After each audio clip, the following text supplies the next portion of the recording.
اللهم صل وسلم وبارك عليك يا حبيبي يا رسول الله. النهاردة إن شاء الله هنعمل أكلة شتوية جميلة جدا، طعمها خيال، هتعجبكم. مقاديرها موجودة في كل بيت، عبارة عن كوباية من الرز وكوباية من عصير الطماطم.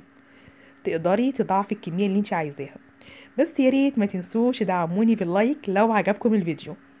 سريعا بقى كده على البوتاجاز ونشوف هنعمل ايه والوصفة بتاعتنا هنبتديها ازاي. معانا حلة كبيرة، هننزل بقى بأي مادة دهنية. هناخد معلقتين كبار من السمنة أو معلقتين كبار من الزبدة. المادة الدهنية اللي انتي بتحبي تستخدميها انزلي بيها على طول. ناخد معلقتين حلوين كده علشان احنا هنحمر بصل، فطبعا محتاجين كمية سمنة كويسة. هننزل بقى بواحدة بصلاية كبيرة مبشورة، وهنبتدي بقى ايه نشوح فيها مع السمنة كده لحد ما تدبل شوية. دبلت البصل شوية، هنبتدي بقى ننزل بشوية من الفلفل الأخضر البارد.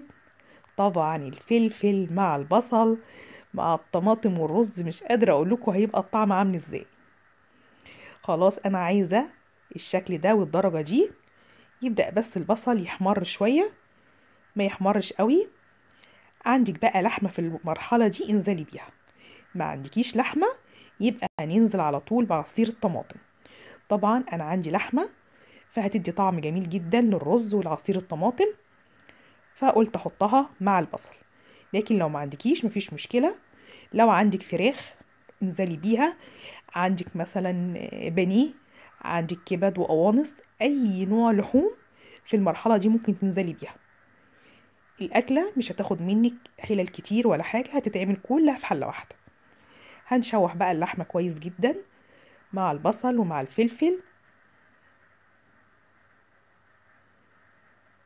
ونديها بقى شوية رشة من الفلفل الاسود.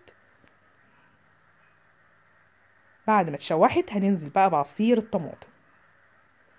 هنسيب بقى اللحمة مع البصل مع عصير الطماطم لحد بقى ما اللحمة تستوي كويس جدا. بس حاولي تكون النار هادية، لان احنا طبعا لا حاطين مية ولا حاطين شوربة، فعشان تستوي اللحمة كويس جدا لازم نهدي النار عليها. انا مش هحط مية. طبعا كده خلاص اللحمة بتاعتنا استوت. هننزل بقى بمعلقة من الصلصة. زي ما انتوا شايفين خلاص كده اللحمة بدأت تحس ان هي هتتهري اهي من كتر السوا بتاعها. معلقة واحدة بس من الصلصة عشان تدينا اللون الأحمر الجميل وتخلي الرز بتاعنا يبقى جميل كده.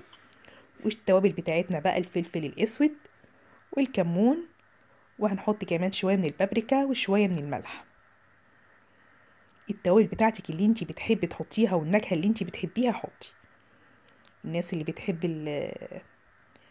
الورق اللورا في طعم الأكل تحطه. الحبهان أي نوع توابل بتحبيه ينزلي بيه في المرحلة دي. خلاص كده تمام. آخر مرحلة بقى هننزل بيها الرز بتاعنا. هنحط بقى الرز على التخديعة الجميلة اللي احنا عاملينها دي. مش قادرة اقول لكم يا جماعة الوصفة دي بجد اولادي وجوزي شكروا فيها ازاي واستطعموها جدا، وطلبوا مني ان انا اعملها لهم تاني. بجد جميلة وهتعجبكم. نزلي بقى الرز كده ودخليه في الصلصة وشربيه منها كويس. وهنغطي بقى الحلة بتاعتنا ونخلي الرز يتشرب. وقبل المرحلة الأخيرة هنبدأ بقى نوطي البوتاجاز بتاعنا على شمعة صغيرة خالص عشان الرز يفلفل كده ويبقى شكله جميل.